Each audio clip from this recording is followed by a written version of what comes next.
চাহ বাগিচাৰ চিকিৎসালয়ত ৰেড ক্ৰছ ছ'চাইটিৰ দ্বাৰা এক বিনামূলীয়া চিকিৎসা শিবিৰ আমি ইয়াত অনুষ্ঠিত কৰিছোঁ।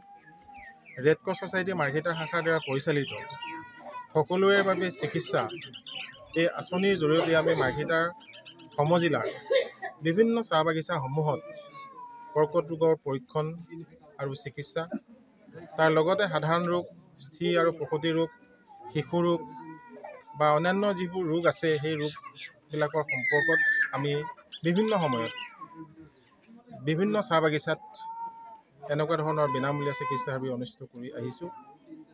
আৰু এই চিকিৎসা শিবিৰত আমি কৰ্কট ৰোগৰ বিশেষকৈ মহিলাসকলৰ স্তন বা ব্ৰেষ্ট, মুখৰ ভিতৰত হোৱা কৰ্কট ৰোগ আৰু জৰায়ু মুখৰ কৰ্কট ৰোগৰ পৰীক্ষণ আৰু চিকিৎসা আমি তেওঁলোকক প্ৰদান কৰিছোঁ।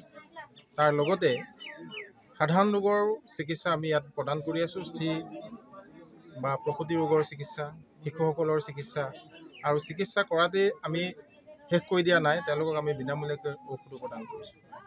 আমি কিছুদিনৰ পৰা ঠাণ্ডাও বাঢ়িছে, বহাৰ কাৰণে যিবিলাক কৰ্কট ৰোগী আমি পাইছোঁ বাগানবিলাকৰ বা চাহ বাগিচাবিলাকত, এই কৰ্কট ৰোগীসকলক আমি কম্বল, আঁঠুৱা বা যাৰ থাকিবৰ কাৰণে অসুবিধা তেওঁলোকক আমি একোখনকৈ টিৰপালো আমি প্ৰদান কৰিছোঁ।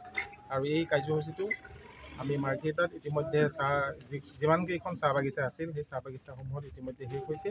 ইয়াৰ পিছত আমি ডিগবৈ চাহ বাগিচাসমূহত এই অনুষ্ঠানটো আমি কৰিম। আৰু এই কাৰ্যসূচীটো কৰিবৰ কাৰণে আমাক সহযোগিতা আগবঢ়াইছে Digboi Hindustan oil exploration company, তেখেতসকলৰ সামাজিক দায়বদ্ধতা আঁচনিৰ জৰিয়তে আমি ইয়াত এই অনুষ্ঠানটো অনুষ্ঠিত কৰিছোঁ। আমাক সহযোগ কৰিছে আছাম কেঞ্চাৰ কেয়াৰ ফাউণ্ডেশ্যন আৰু দ্য হান্স ফাউণ্ডেশ্যনে।